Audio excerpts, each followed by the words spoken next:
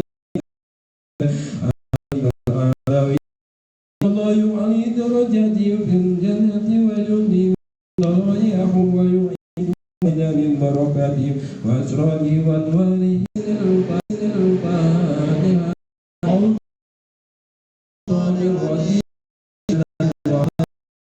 الحمد لله رب العالمين الرحمن رب العالمين الرحمن الرحيم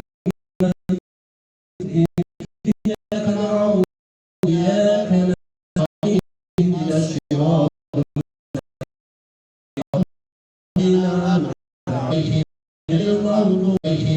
المغضوب عليهم ولا الضالين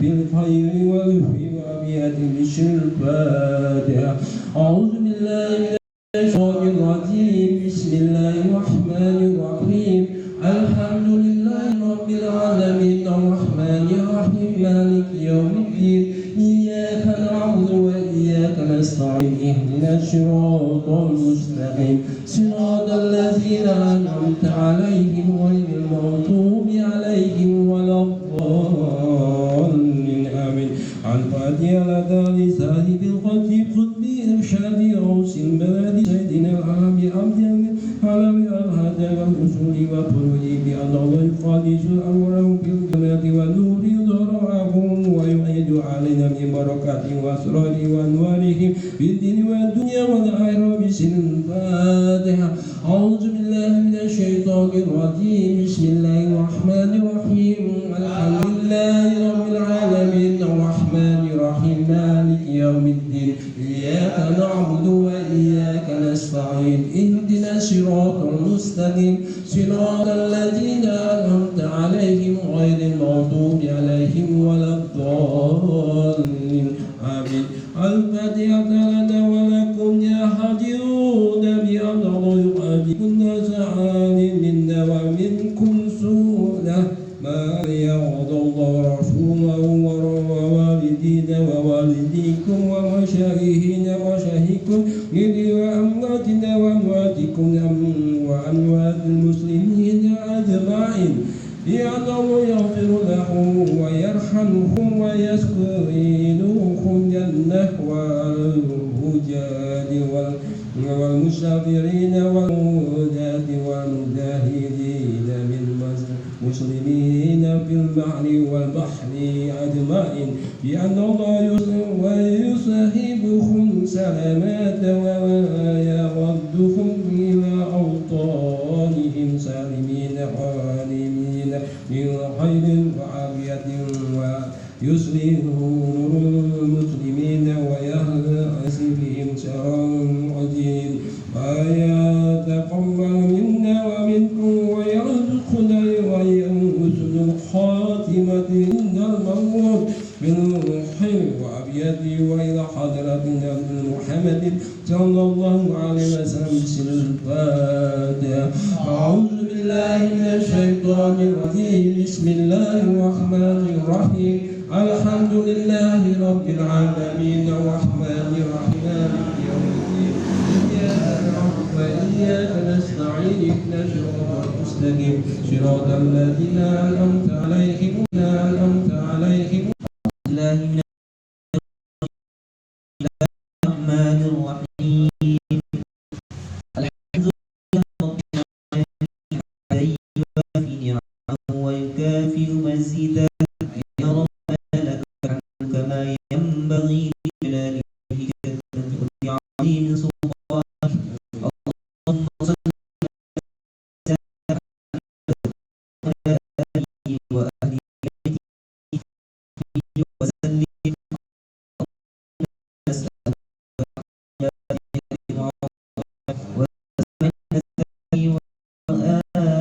العظيم عظيم سلطان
بؤس وضير إنك ولي كل خير ومتفضل بكل خير ومعطي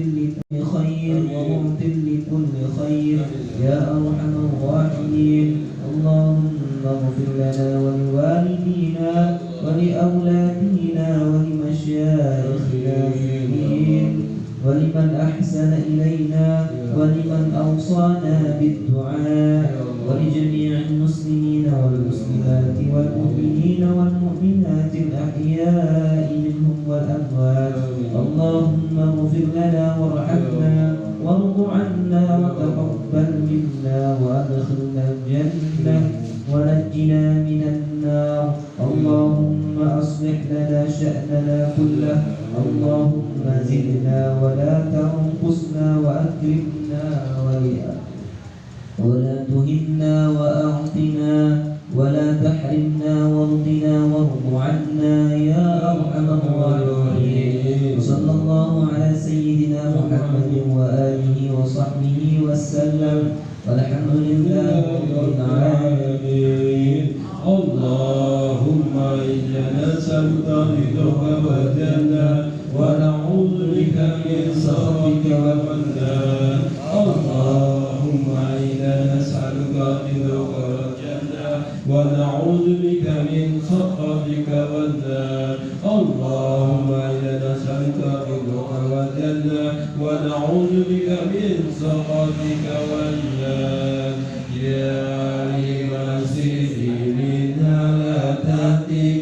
سترنا وعافنا واعف عنا وكلنا حيث كنا يا عليم سر منا لا تعطيك سترنا وعافنا واعف عنا وكلنا حيث كنا يا عليم سر منا لا تعطيك سترنا وعافنا واعف عنا وكلنا حيث كنا يا الله يا الله يا الله بحسن الخاتمة يا الله يا الله يا الله بحسن الخاتمة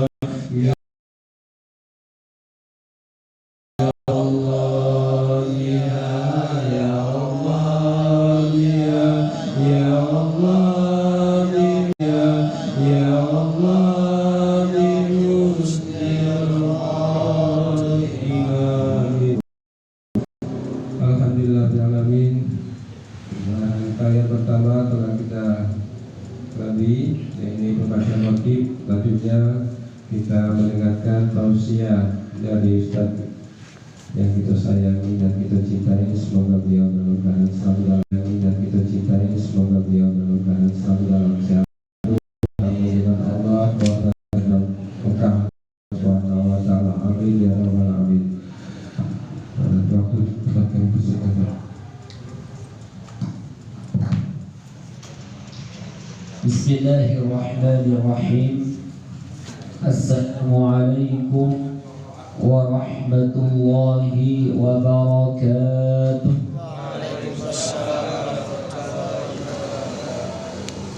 Alhamdulillahi rabbil alamin alladhi hadana walladhi ja'alana minal muslimin.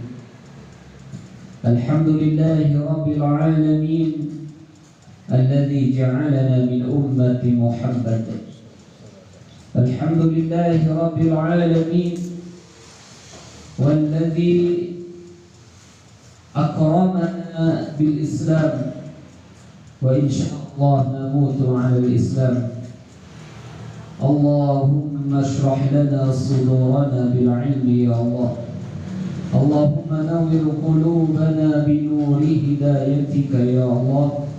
Allahumma arzuqna al-ikhlasa fil niyyati wal qawli wal amal. Ba'du, yang terhormat dan yang saya hormati para jamaah kajian fikih rutin setiap malam Ahad.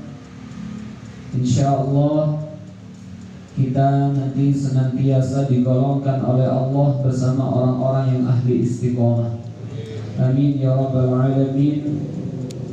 Pertama-tama marilah kita panjatkan puja dan puji syukur kita kepada Allah Subhanahu wa taala yang telah melimpahkan banyak nikmat kepada kita semua, yang telah menganugerahkan beribu-ribu nikmat yang kita tidak bisa menghitungnya.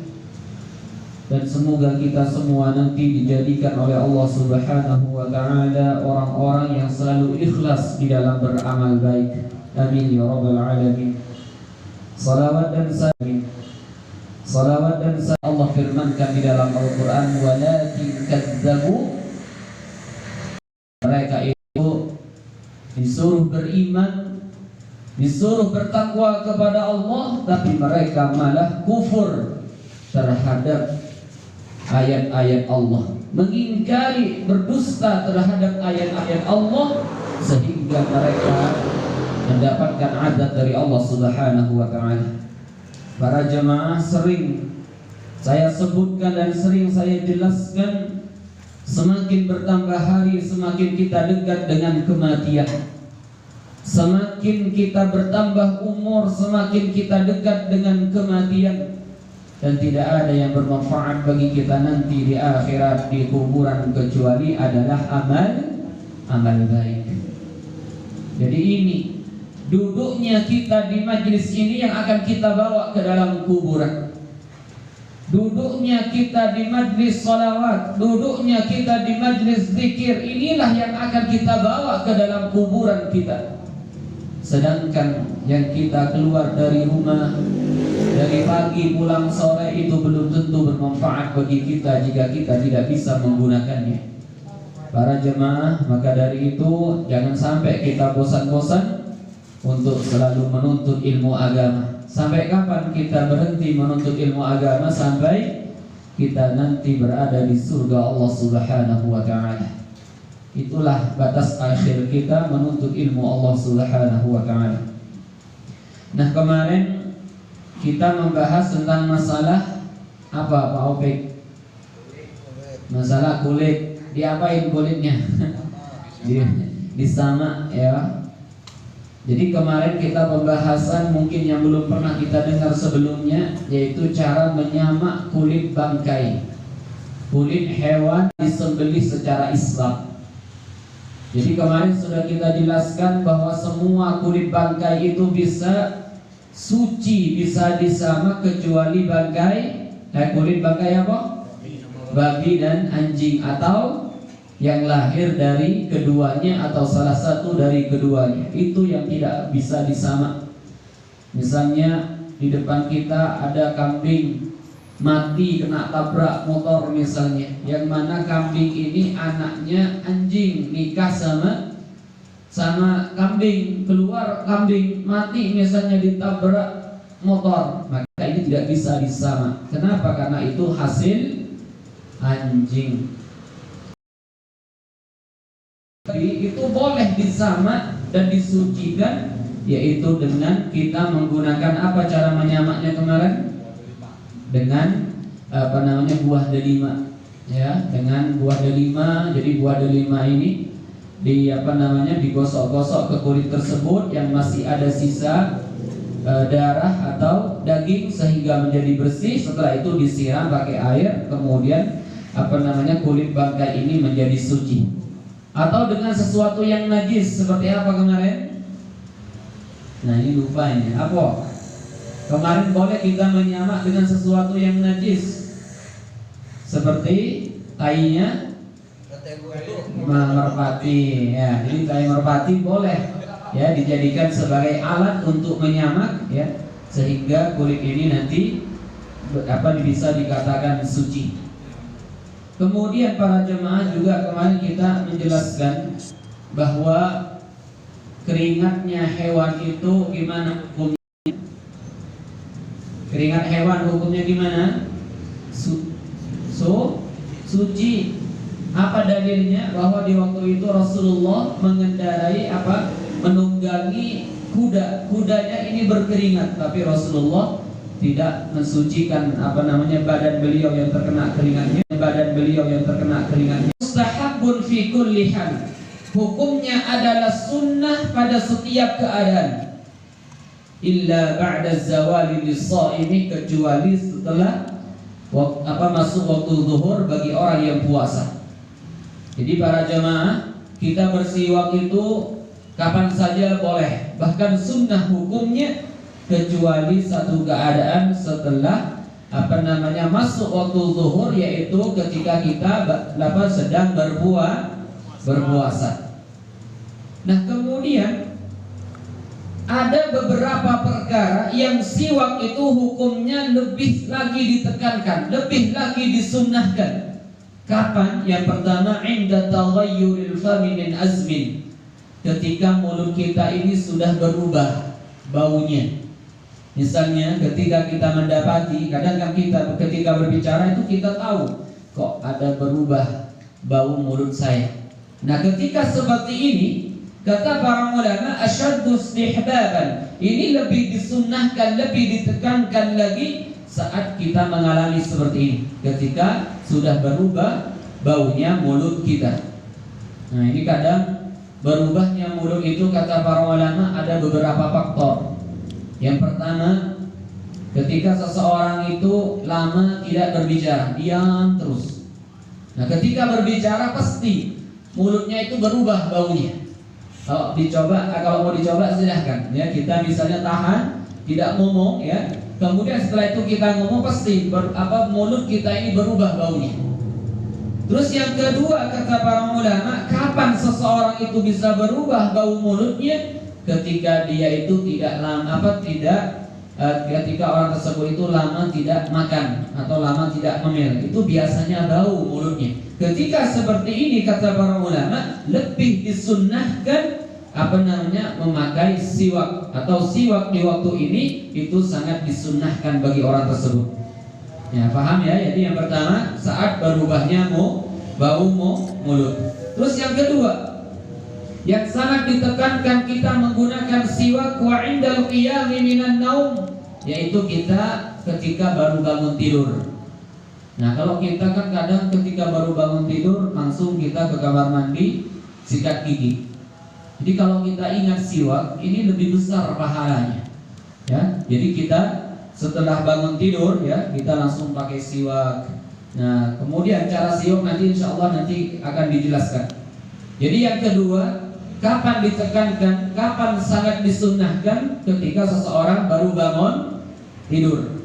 Terus yang ketiga, wa indal qiyami ila shalah, ketika seseorang hendak mau salat. Ini juga sangat ditekankan di dalam Islam. Kenapa? Karena kata Rasulullah sallallahu alaihi wasallam, raka'atani bis-siwaki afdalu min 70 raka'atan bila siwak. Kita salat 2 rakaat dengan kita menggunakan siwak sebelum kita salat, ini lebih utama, lebih besar pahalanya daripada kita salat 70 rakaat tanpa kita bersiwak sebelumnya.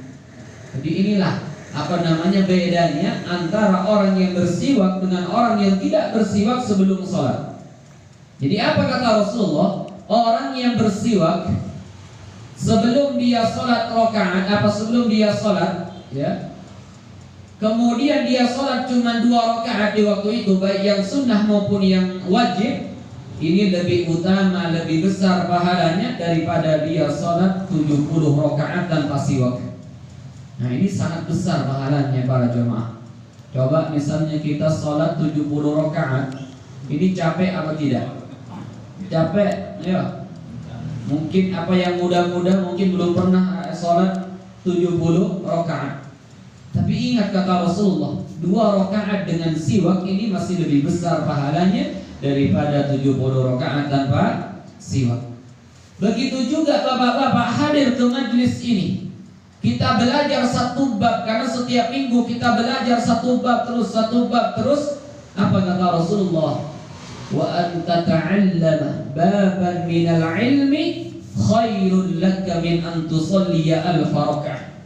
Ketika Rasulullah berkata kepada Abu Dzar, berkata kepada sahabat Abu Dzar, ya Abu Dzar,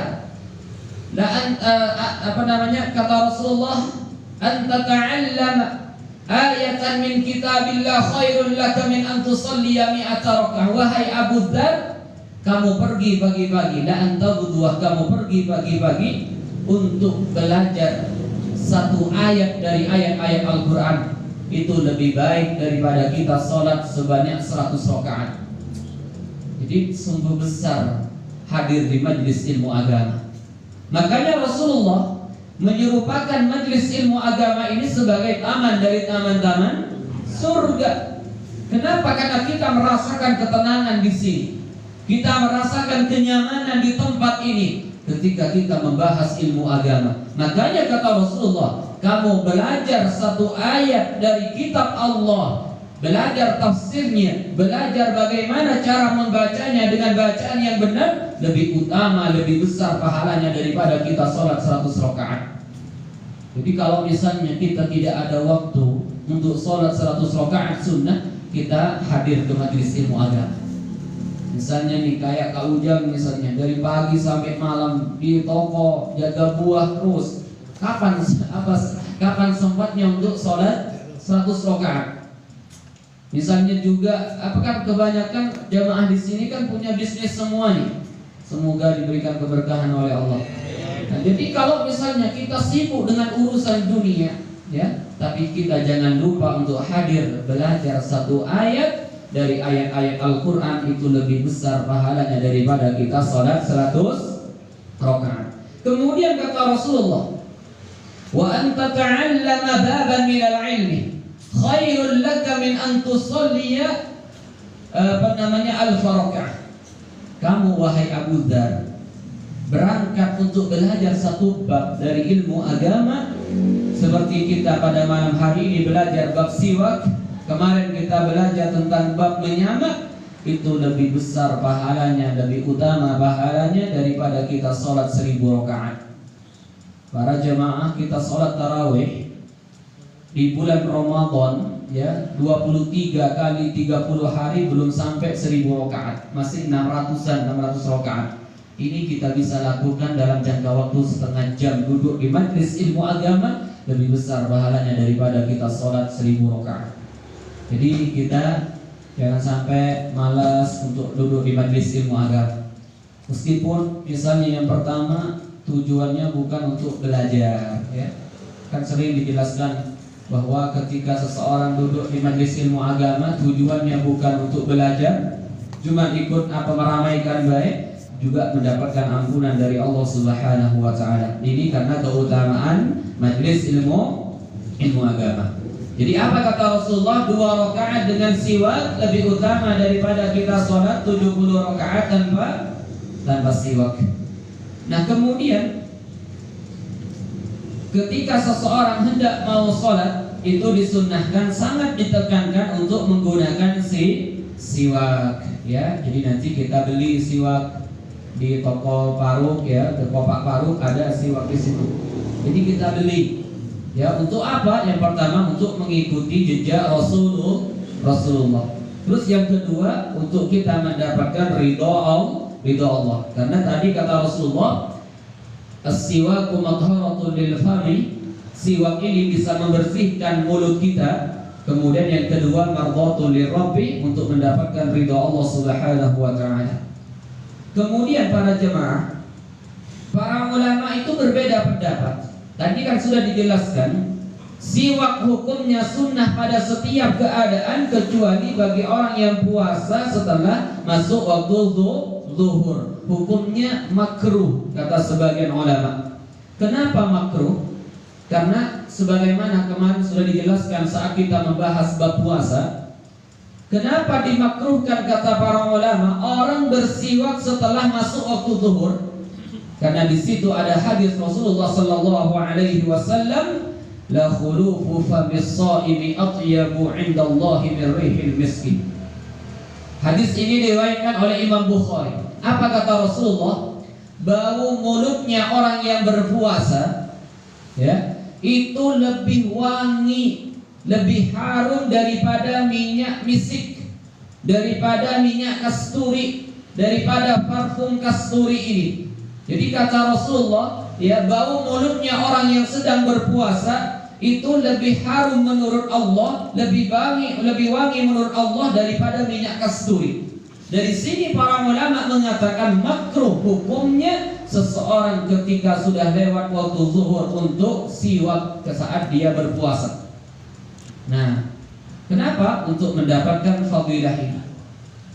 Jadi kenapa dimakruhkan? Karena ketika dibersihkan dengan siwak hilang baunya. Ya, bau mulutnya. Kan orang yang puasa itu kan nggak makan dari sejak subuh, ya, kemudian sampai di waktu siang itu kan juga nggak makan.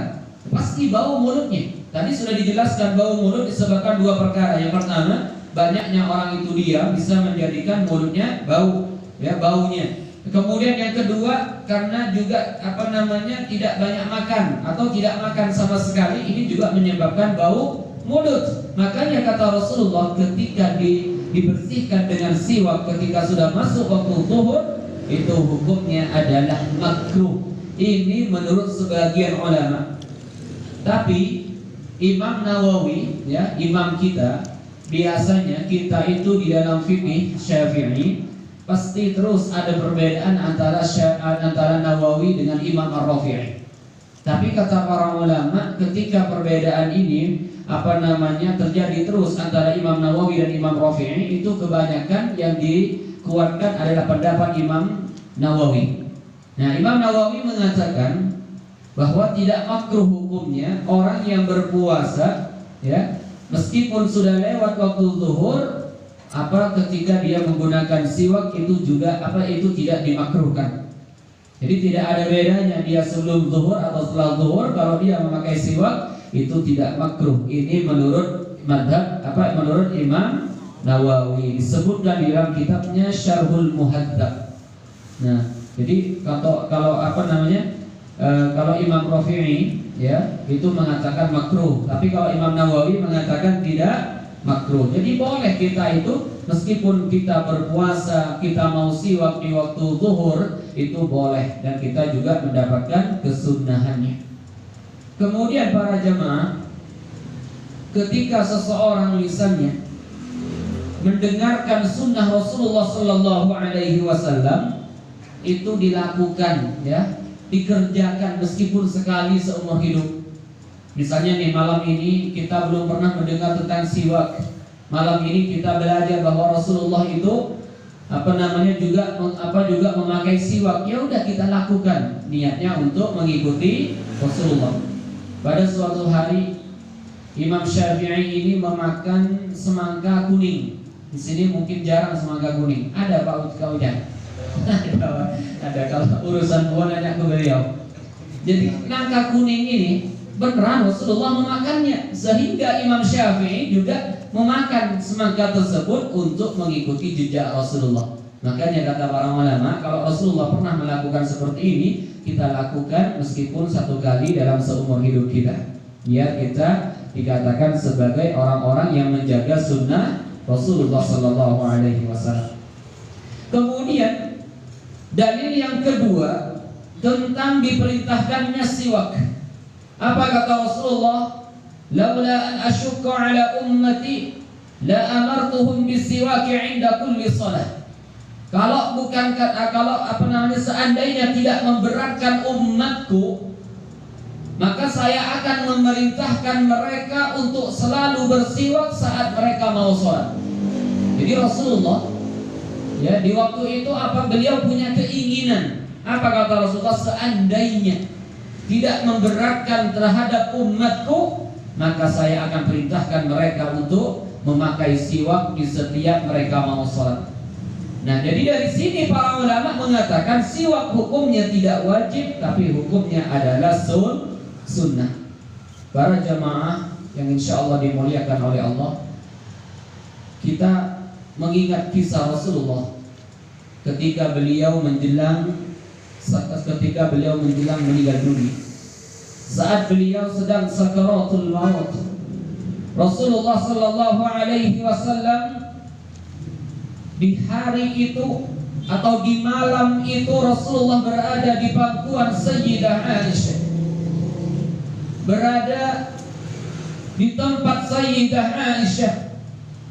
Kemudian ketika Rasulullah berada di pangkuan beliau, datang saudara Aisyah Abdurrahman, dan Abdurrahman di waktu itu membawa siwak. Apa yang dilakukan oleh Rasulullah? Mata beliau itu melihat terus kepada siwak Abdurrahman.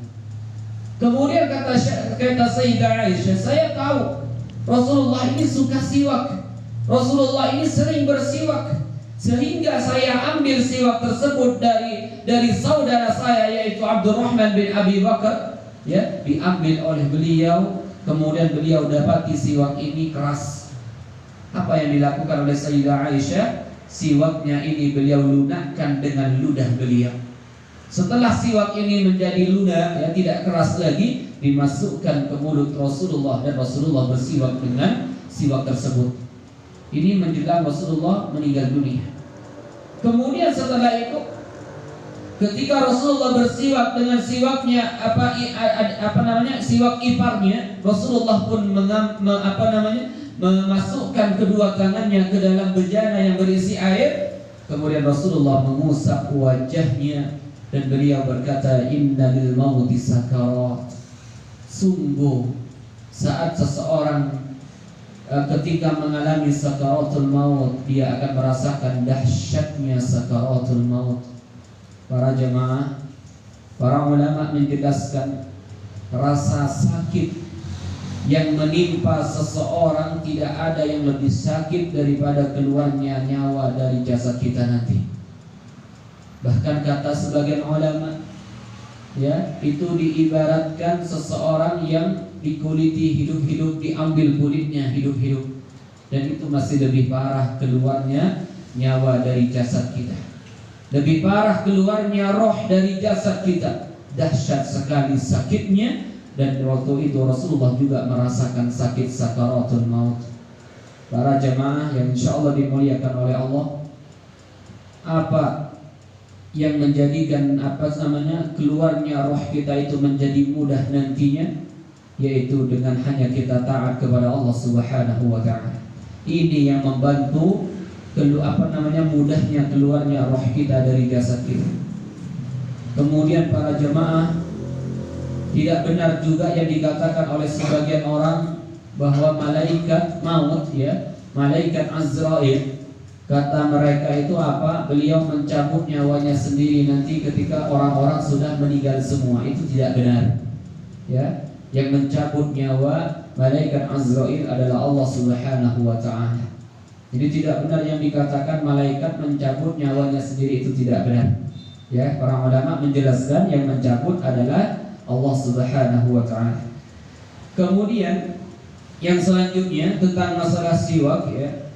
Rasulullah sallallahu alaihi wasallam ketika beliau bangun dari tidur, beliau langsung siwak, ya. Ini disebutkan di dalam hadis, di dalam kitab hadis, di dalam kitab hadis. Kemudian juga para jemaah, bahwa siwak ini, ya, dilakukan setiap kita salam. Misalnya kita sholat tarawih. Sholat tarawih berapa rakaat? Nah, lupa. Padahal sudah dibahas kemarin di bulan puasa. Tarawih berapa rakaat? 20. Kalau yang nggak sampai 20 namanya apa? Sholat qiyamul lail atau sholat malam. Nah, kemudian kita kan mau sholat tarawih, dan kita setiap dua rakaat kita salam. Nah, ketika kita selesai salam, kita siwak, kemudian sholat lagi, begitu seterusnya. Bukan hanya di awal rakaat baik, ya, di awal rakaat, kemudian kapan siwaknya lagi ketika sudah selesai 20 rakaat, tidak, tapi di setiap rakaat.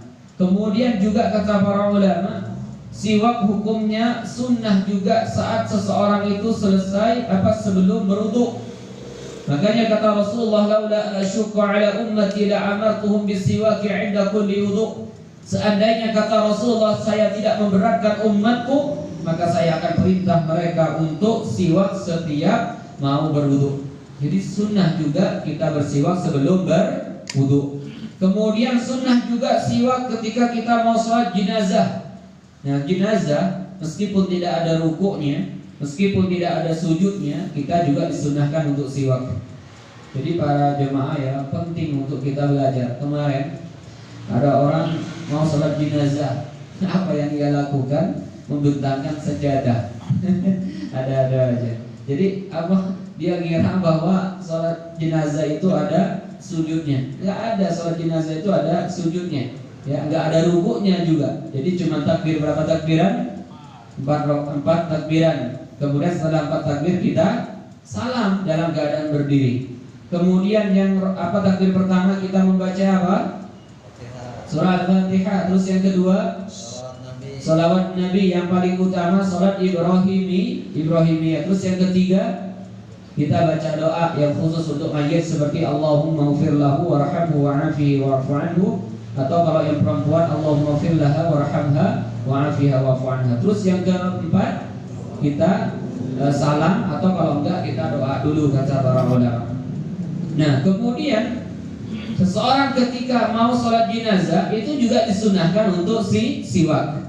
Terus ketika seseorang mau tawaf misalnya juga disunahkan untuk siwak, ya. Nah, kemudian seseorang yang juga mau sholat dan mana sholatnya ini tanpa wudhu dan tanpa tayammum karena nggak ada air dan nggak ada debu, tanah yang berdebu untuk tayammum, maka juga disunahkan untuk siwak sebelum dia sholat, untuk difaqdi tahurain, ya, karena tidak adanya air, tidak adanya tayammum, tetap dia disunahkan untuk siwak sebelum sholat, untuk dihormatil waktu, untuk menghormat waktu.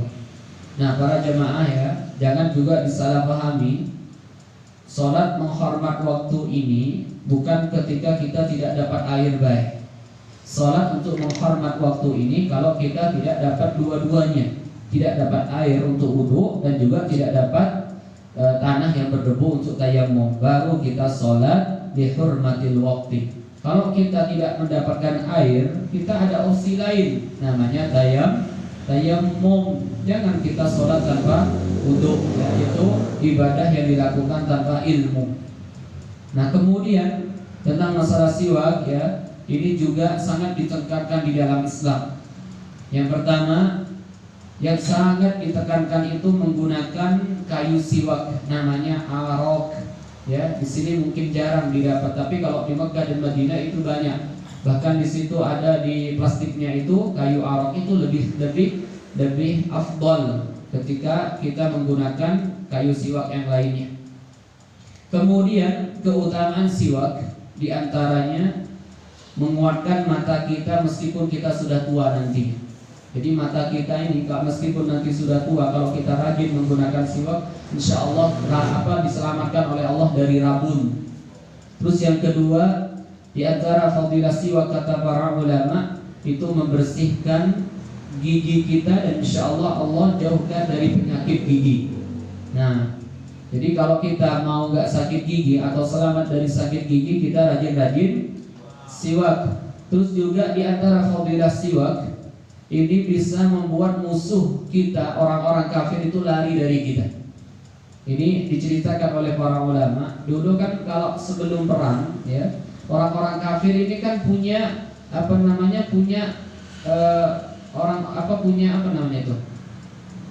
tajassus,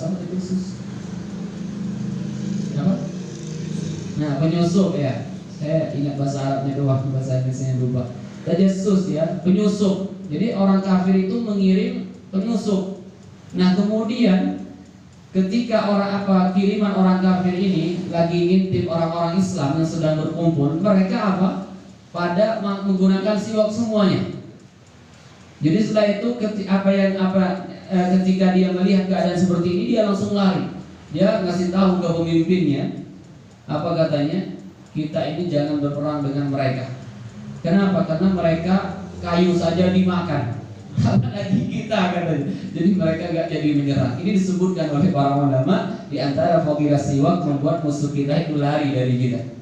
Nah, tapi yang paling utama dan yang paling kita harapkan nantinya dari fadilah siwak ini, sebagaimana yang dikatakan oleh para ulama, yaitu mengingatkan kita mengucapkan 2 kalimat syahadat di saat kita sudah sakaratul maut. Jadi ini yang paling besar Fadilah dari siwak mengingatkan kita menutup akhir hayat kita dengan mengucapkan 2 kalimat syahadat. Rasulullah sallallahu alaihi wasallam bersabda dalam salah satu hadisnya, "Man kana akhiru kalamihi la ilaha illallah dakhala jannah." Orang yang menutup akhir hayatnya dengan menutup 2 kalimat syahadat, maka orang tersebut pasti masuk surga Allah. Nah, itu diantara fadilah siwak yang dijelaskan oleh para ulama. Kemudian para jamaah, cara bersiwak itu bagaimana? Disunahkan ya, cara bersiwak yang lebih utama itu bagaimana kata para ulama? Wa yustahabbu an yastaka bi yaminihi wa bil janibil ayman min famihi wa an yumirrahu ala saqfi halqihi imraran latifan wa qarasi ar-rasi. Jadi cara bersiwak ya yang lebih utama itu dimulai dari pakai tangan kanannya, kemudian dimulai dari bagian kanannya. Jadi dari sini ya, dari gigi kita yang paling akhir, kemudian didorong ke depan ya sampai tengah. Nah, sampai tengah kita mulai dari kiri. Nah, dari sini sampai tengah. Nah, ini yang paling apa yang diajarkan oleh para ulama, cara yang paling diutamakan. Kemudian setelah itu baru kita taruh ke langit-langit mulut kita. Nah, tapi jangan sampai keras ya, diginiin baik. Nah, ini diantara yang paling yang paling afdal cara kita bersiwak. Jadi dimulai dari kanan begini sampai tengah, kemudian setelah itu sampai tengah, kemudian dari bawah juga sampai tengah, kemudian di sini sampai tengah, baru setelah itu ditaruh di langit-langit mulut kita. Nah, kemudian seandainya tidak mengikuti cara ini kata para ulama, diginiin saja, itu kita sudah mendapatkan kesunahannya, meskipun kita tidak seperti yang dijelaskan tadi. Nah, jadi dari sini kita sudah menyelesaikan tentang masalah siwak. Jadi kita berharap ya, semoga kita bisa melaksanakan kesunahan yang sangat ditekankan ini ya, terutama tadi 3 keadaan, ketika kita bau mulut, kemudian juga baru bangun tidur, atau kita ketika hendak mau sholat ya, ini sangat ditekankan. Maka jangan sampai kita lupa dengan perkara yang penting ini. Insya Allah pahala kita itu semakin bertambah dengan kita mengamalkan siwak ini. Para jamaah yang insya Allah dimuliakan oleh Allah, seperti yang saya jelaskan terus, ilmu Allah itu luas ya, seluas samudra. Seseorang yang sudah pintar banget misalnya, sudah alim, itu bagaikan satu tetesan dari semua air yang ada di laut tersebut.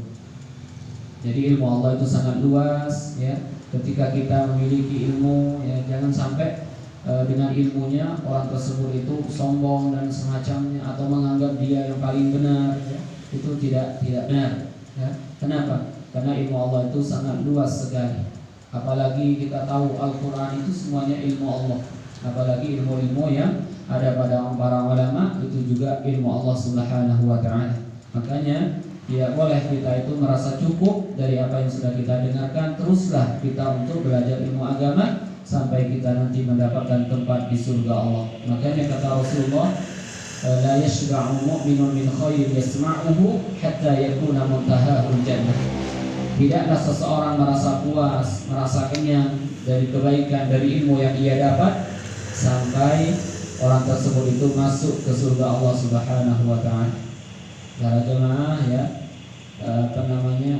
teman saya ini ya, baru datang dari Medan ya, baru berangkat kemarin dari hari Kamis, baru nyampe tadi subuh. Perjalanan yang sangat panjang dan perjalanan yang sangat jauh ke sini hanya untuk ikut menolong agama Allah Subhanahu wa ta'ala, untuk menyebarkan ilmu yang sudah ia dapat ya, untuk juga ikut membantu menjadikan tempat ini atau kota ini semakin berkah. Karena semakin bersebarnya ilmu agama, itu menjadikan kota itu semakin damai dan semakin makmur. Semoga kota Pagar Alam ini tetap menjadi kota yang damai, kota yang sejuk, dan kota yang penuh dengan keberkahan. Amin ya rabbal alamin. Mungkin hanya ini yang dapat saya sampaikan, kurang lebihnya saya mohon maaf. Seperti biasa, bagi yang mau bertanya silahkan.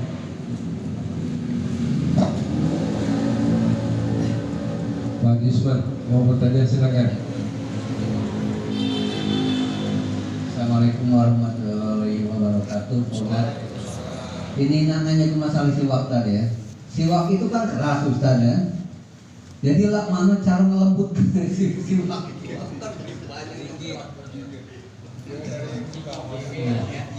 Jadi ya cara melembutkan siwak itu ada banyak cara. Di antaranya yang pertama kita buang dulu kulitnya, ya. Setelah kita buang kulitnya, kita apa namanya? Iya, ditumbuk, ditubus ya. Nah, sampai kayak sapu, ya, sampai kayak kuas. Kemudian setelah itu kita taruh di air hangat. Nah, dengan cara itu lembut jadinya nanti. Jadi jangan masih kasar karena nanti akan kena gusi kita, ya, dilembutkan pakai itu. Atau kalau enggak, ketika sudah ditutus ya, kita lembutkan pakai gigi. Jadi digigit, kemudian dengan ludah tersebut menjadi lembut. Nah, itu diantara cara untuk melembutkan siwak. Siwak itu kan macam-macam. Iya. Dari mulai 10 real sampai 100 real. Iya. Itu ada banyak. Iya. Iya. Iya. Aku kan beli yang paling murah sekali. Iya, enggak apa-apa. Tapi yang paling bagus tadi kayu arok, ya, kayu arok namanya. Ini di Pak Parut ada yang bagus, sering saya beli. Yang basah itu bagus itu. Jadi yang basah itu enggak. Nah, kemudian ketika kita sudah buka itunya plastiknya jangan dibuang karena itu yang menjadikan awet. Basah itu masih ada di kayunya itu. Jadi jangan langsung dibuang. Dan iya, jadi dilubangi dikit ya.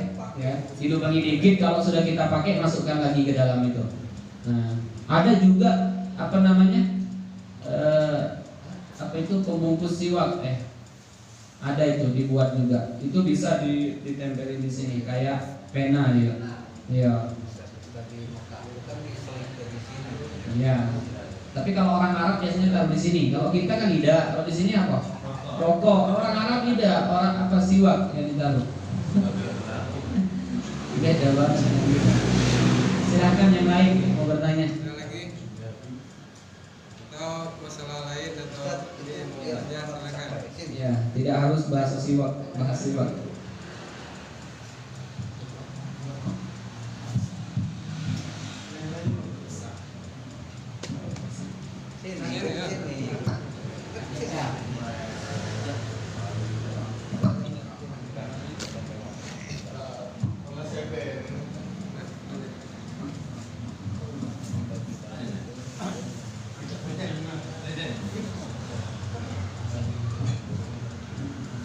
Ustaz, nanya Ustaz. Yang pertama menyalahi hukum syariat apabila ada kebiasaan disiwak tadi itu ketika dia meninggal, yang siwaknya ini diselip ke kain kapannya tuh dimasuk ke. Nah, yang pertama itu Ustaz, menyalahi syariat. Terus yang kedua, sholat menghormati waktu tadi, penjelasannya tuh detailnya Ustaz, cak mana Ustaz? Mau sholatnya tuh sama cak sholat itu yang dia sholat bukan semano. Beda duduknya oleh siwak. Hah? Tiga. Ada jadi lah. Yang pertama orang meninggal kemudian dimasukkan siwak ke kain kafannya. Itu tujuannya apa, Kak? Supaya wangi itu jenazahnya.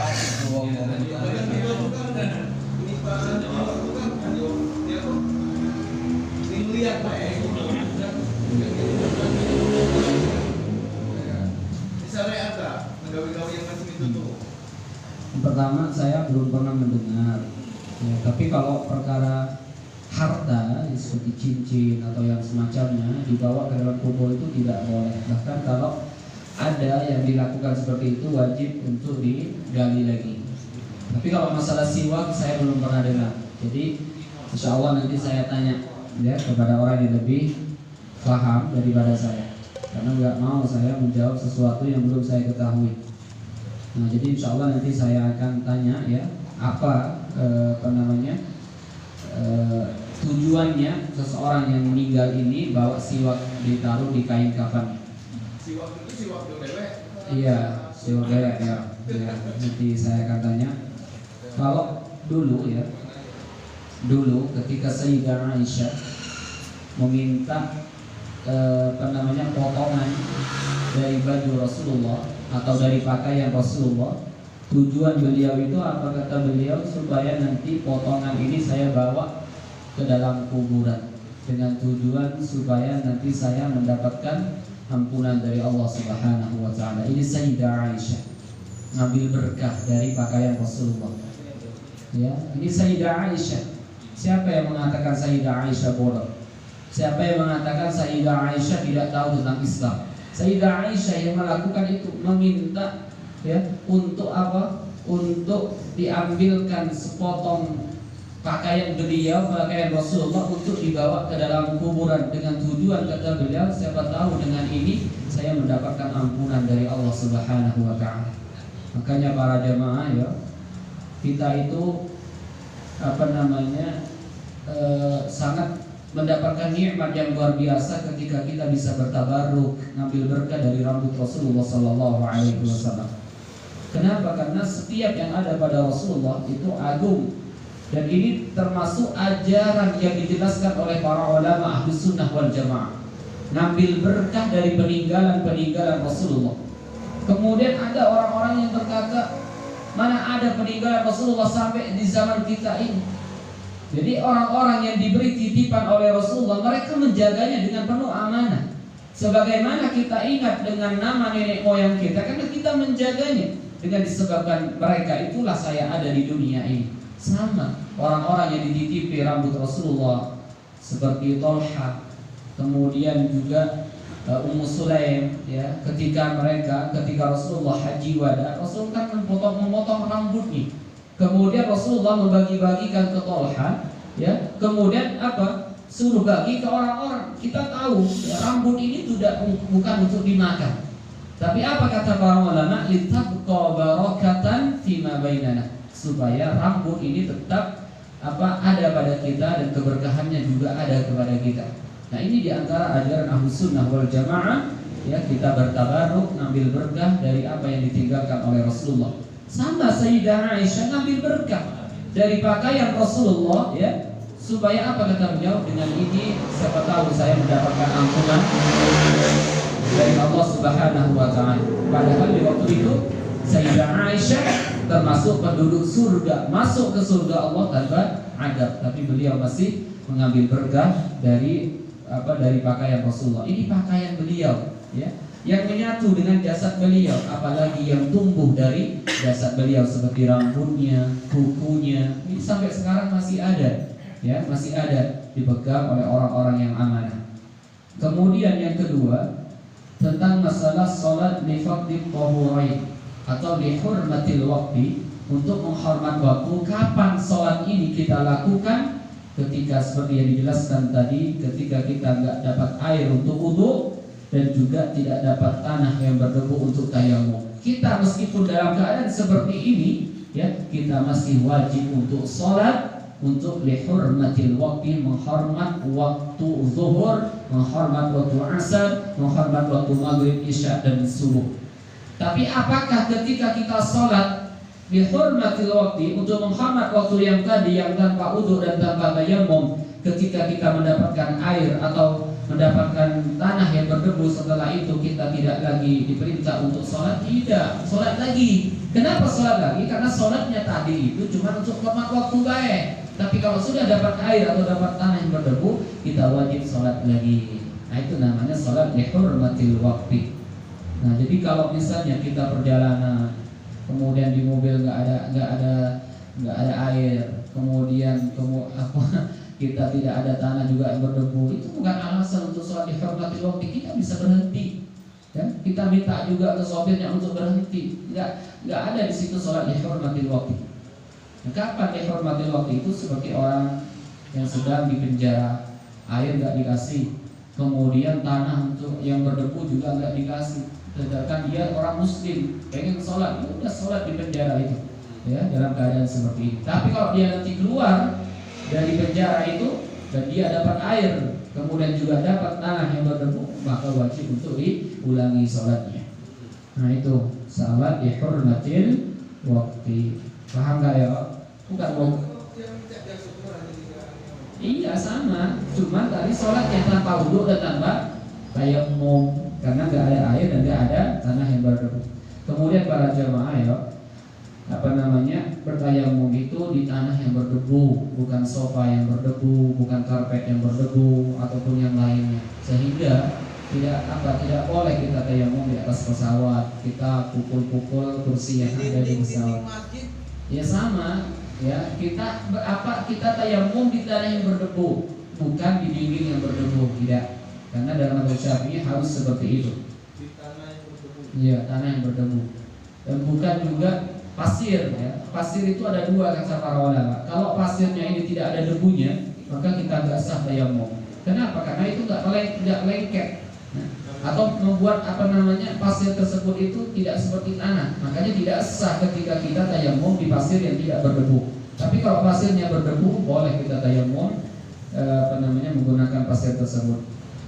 Kemudian ajaran ini besar ajaran dari mutawif. Nah itu dia, kebanyakan mutawif itu tidak berilmu dan sudah diakui oleh kebanyakan para jemaah, ya, bahwa banyak mutawif itu yang tidak berilmu. Apa? Orang disuruh tayamum di atas bis, di atas pesawat, padahal di waktu itu memungkinkan mereka untuk wudu atau ada air di situ. Ya untuk pakai ini sudah sah, ya. Bahkan ini bisa digunakan untuk 2 kali kita berwudu. Kemarin sudah kita jelaskan, wudu itu adalah kita mengalirkan air pada bagian anggota wudu kita. Dan mengalirkan air itu tidak harus disiram, kan? Tidak.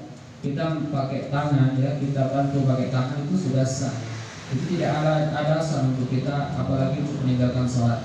Kita seperti ini boleh kita berwudu.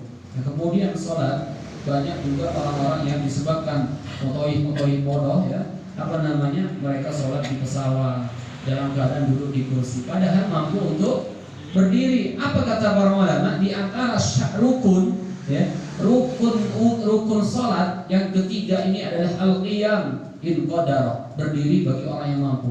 Kalau dia mampu untuk berdiri, kemudian dia sholat duduk, kan berarti meninggalkan rukun. Apa kata para ulama? La tasihhu sholatuhu, tidak sah sholatnya. Tapi banyak mutawif yang mengatakan udahlah sholat di atas kursi. Alhamdulillah. Berarti itu harus dikodok. Iya. Aku sepanjang berapa kali? Iya. Kenapa? Karena meninggalkan satu rukun. Baru kalau sholat sunnah meskipun kita mampu berdiri, boleh kita duduk. Tapi kata Rasulullah, pahalanya dapat separuh daripada sholat berdiri. Karena dia mampu berdiri, tapi sholat sunnah dia sholat sunnah dan dia dalam wudu, tetap sah sholatnya, tapi dapat separuh. Ini sholat sunnah, bukan sholat wajib. Jadi kalau sholat wajib harus berdiri. In qadarah, jika dia mampu. Kalau nggak mampu, ya, maka dia duduk. Kalau nggak mampu duduk, gimana kemarin? Baring. Nggak mampu baring, terlentang, ya. Nggak bisa digerakkan seluruh anggota badannya, cuma kedipan matanya. Dengan itu dia sholat. Nggak bisa matanya juga digerakkan, matanya melotot misalnya, tapi masih sehat akalnya, digerakkan dalam hatinya. Rukun-rukun sholat itu kalau sudah tidak bisa, berarti dia disolat dan meninggal dunia. Itu sholat, ya. Ada yang lain?